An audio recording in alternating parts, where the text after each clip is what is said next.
Welcome to the Madlik podcast. My name is Jeffrey Stern, and Madlik means to ignite or to spark.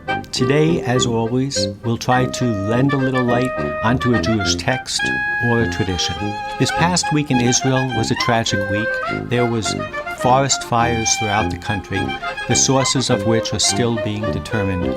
But what is clear is that very few lives, if any, were lost, and that the firefighters were joined by equipment and firefighters from around the world, including Egypt, Jordan, and the Palestinian Authority, who all worked together to save the people living in the land of Israel. So while it was a tragedy, at least from the light of this fire, we've learned a little something about friends and neighbors and the potential possibly for working together even when things aren't a disastrous situation. For those of you who have been reading my blog for the last few years, you know that podcasting is a new medium for me, and so I do appreciate you bearing with me as I learn the ropes. Last week was a little long, my brother pointed out, and I think it was, so I'm going to try to keep to less than half an hour and still try to explore texts in depth as I have in the past. But talking about the fact that a podcast is different than a blog, that listening to Torah might be very different from reading Torah, this week's podcast, which is Parsha Toldot, we're going to explore how the sounds of Hebrew affect the meaning of the text. So sit back, buckle your seatbelts, and let's listen to the Torah speak to us. So Haim Nachman Bialik famously said that if you don't read the Bible in the original Hebrew text, if you read it in translation, it's like kissing a girl through a veil. Now, I would very much like to have seen the source of Bialik's quote. Of course, he's quoted. In Hebrew, it says, Tергum, Doma, Lנשיקה, מבעד, לצעיף. That translation is similar to kiss through a veil. But did he really say it that way? Did he mean a kiss, or was he insinuating something more than a kiss? Was it a veil, or was it a sheet? Whatever the case may be, Bialik introduced sensuality to this discussion. So let's use for our first example, a sensual example. If you recall, Isaac, following in the footsteps of Abraham, went down to Egypt with his wife Rebekah during a drought. And similar to his father Abraham, he told a little fib and said that Rebekah was his sister and not his wife because he was concerned that he might be killed in order to take her into the harem of the king. In his story, the king finds out by looking through the window and seeing that Isaac is, and I use the traditional English translation, sporting with his wife. What the real Hebrew is, it says, V'hine Yitzchak mitzachek et Rivka ishto. So the word Yitzchak, as we know from Sarah and Abraham, means to laugh. Sarah laughed when the angel said she, at the age of 90, was going to give birth. But here the text says that Isaac was laughing, giggling, or sporting with his wife. So it uses mitzachek to make giggle in a sensual way. And this is the only time in the whole Torah that mitzachek is used in a sensual or carnal manner. But of course, it makes us think back now to when Sarah smiled or laughed. Was she smiling in a sexually seductive way? So here too, there's a certain humor in the way that the author of the biblical texts communicates, and that humor can give us insight that we might not otherwise have had. Now, the modern-day scholar who focuses mostly on this aspect of understanding the Torah text by listening to it rather than simply looking at it and using grammar and philology is Everett Fox, who was introduced to me by my son, who is at Clark University. And Everett Fox has translated already the 5 books of Moses and the early prophets using a technique that he inherited from Martin Buber and Franz Rosenzweig, which argues that before print, the Torah was read and it was listened to by the community, and the writers of the Torah understood that. So in the way the text is read and sung and appears to the ear are insights into the meaning, the humor, the angst, and the expression of the authors of the Bible. This is especially true when it comes to names. We've already seen in Yitzchak's name, and if you go through the story of Yitzchak, you will find that throughout his life, this laughter and this laughter aspect was used and twisted. When his brother Yishmael is kicked out of the house by Sarah, it's because she is making fun of him, and it uses the word from the same shoresh, the same root as mitzachek. So maybe there's a level of mocking that also enters into Yitzchak's name. So part of Yitzchak is to mock or to make mock of. And so maybe there's a sense of not only sensual teasing, but also self-depreciation that went along with Sarah's laughter and with Yitzchak's playfulness with his wife as he possibly mocked himself for putting himself into this situation. Maybe that was part of his charm. We saw this already with Noach. Not only was Noach called Noach because he gave solace to God who saved him, but we saw how when the dove landed, it found menucha, and from this we learned, along with Rabbi Yehuda Halevi, that the boat and therefore the Shabbat is a refuge. So in menucha, in Noach, in rest, is also the concept of refuge. And we saw at the beginning of this story, when it talks about God giving up on Noach, it uses the same shoresh, the same root, to say that he grew weary of mankind. So today, we'd like to focus on Yaakov, Jacob. We all know in Genesis 25, verse 26, it talks about the birth of this boy who was to be called Yaakov, Jacob. And it says, "And after that came forth his brother, and his hand had hold on Esau's heel, and his name was called Jacob." So this boy is named heel, basically, or a hanger-on, because he was holding on to the heel of Esau. His parents called, in the translation of Everett Fox, a heel holder. Now, of course, we all know of a more famous heel, it's Achilles' heel, and understand that the heel is possibly the most exposed part of the body. It's very sensitive. We know that when the snake is punished for tempting Eve, it talks about stamping on him with the heel. So it also has an element of a derogatory nature.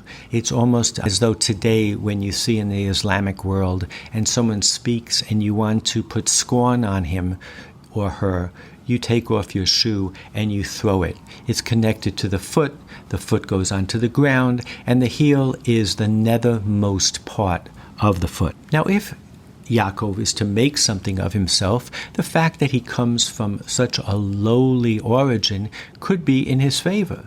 But we have to remember, it's not his heel that he's pulling himself up from. If we are to think of him as pulling himself up from his bootstraps, if you will, they're not his heel. It's his brother's heel. And sure enough, later in the story, chapter 27, verse 36, when Esau realizes that Jacob has swindled him out of his birthright, he says, "He rightly named Jacob, for he hath supplanted me these 2 times. He took away my birthright, and behold, now he hath taken away my blessing." And what is the Hebrew for the word supplanted?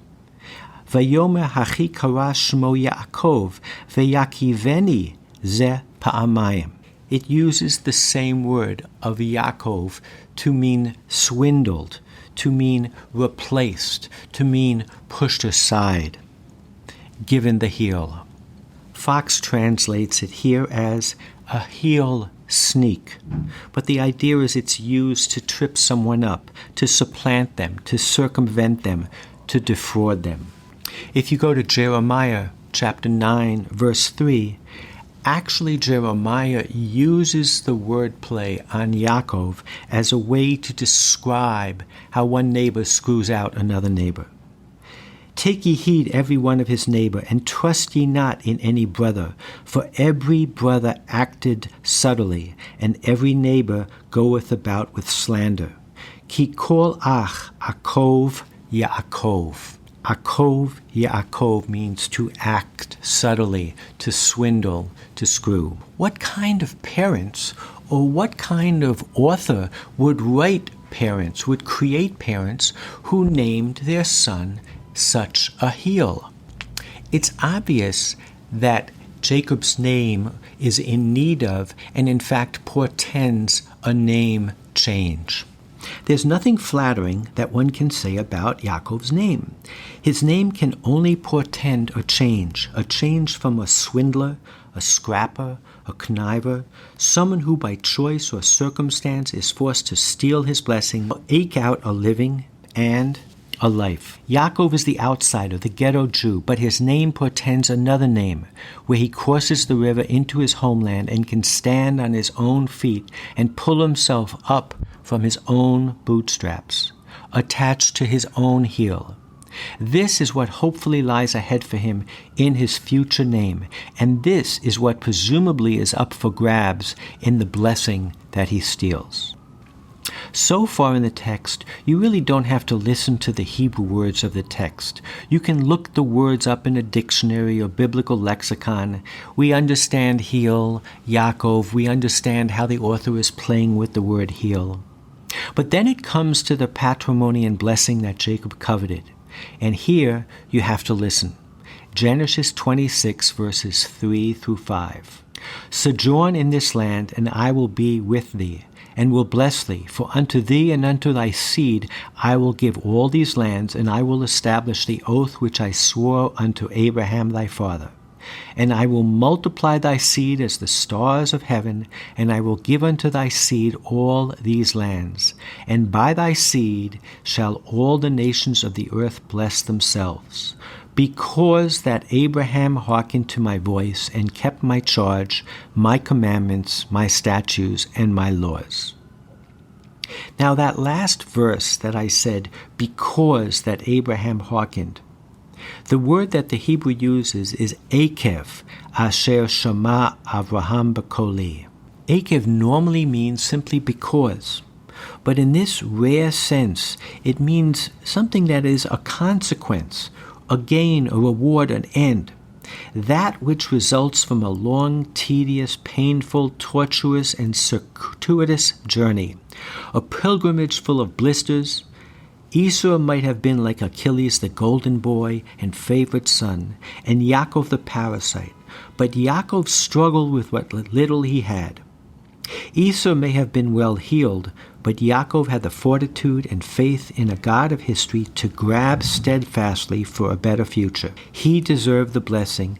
It had his name on it.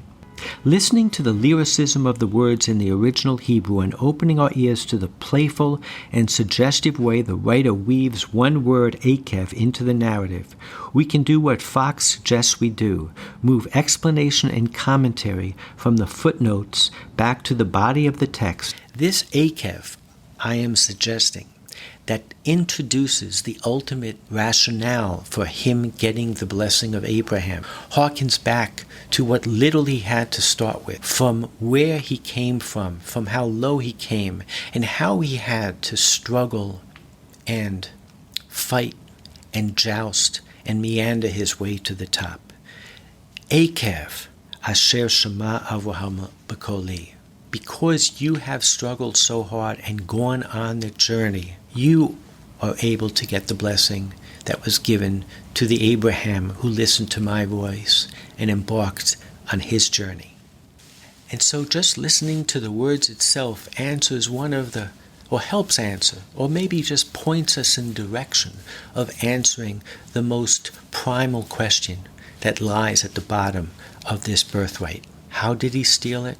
Why did he steal it? And more importantly, why did he ultimately deserve that this birthright would stick, that it would be his, as opposed to being taken away from him when his swindle was exposed? And I think that the only answer is not in the commentaries, but possibly lies in the sounds of the words themselves and the playfulness that the author used to connect all the different pieces. Yaakov Akef. This song is called Eliezer ben Yehuda, who of course is the father of modern Hebrew. It was written by Moti Kaspi, and it is sung by Achalva Alberstein. And there is a play on words in it because he talks about naming his son and committing him to both a Brit Milah and a Brit with Ivrit, a Brit as a circumcision, but also a Brit with a language, and of course the word Milah means word. So in a sense he's saying that one of the covenants of the Jewish people is with its language and with its love of its language.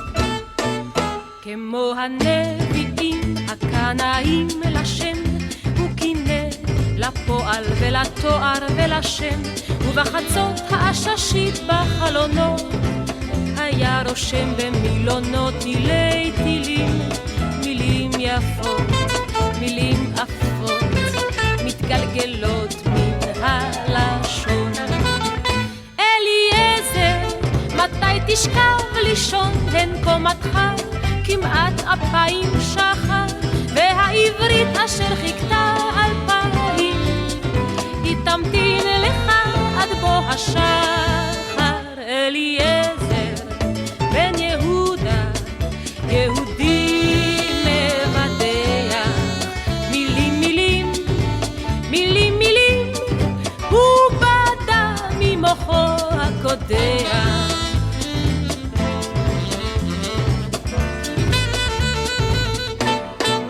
נמה העברית 2000 נו אז מה הבה נעירנה ונמציא את היוזמה את המגהץ, את הפצצה, את הריהוט בקצה נוצה בכתב רהוט כתב כרובית כתב גלידה כתב את כל מילון בן יהודה ועוד הוסיף מילים לברוא ונוצתו המהירה לא נחה והשפה גדלה ולא הכירה את מראה דמותה את מראה דמותה בבוא השחר אליעזר בן יהודה יהודי מבדח מילים מילים מילים מילים הוא בדה ממוחו הקודח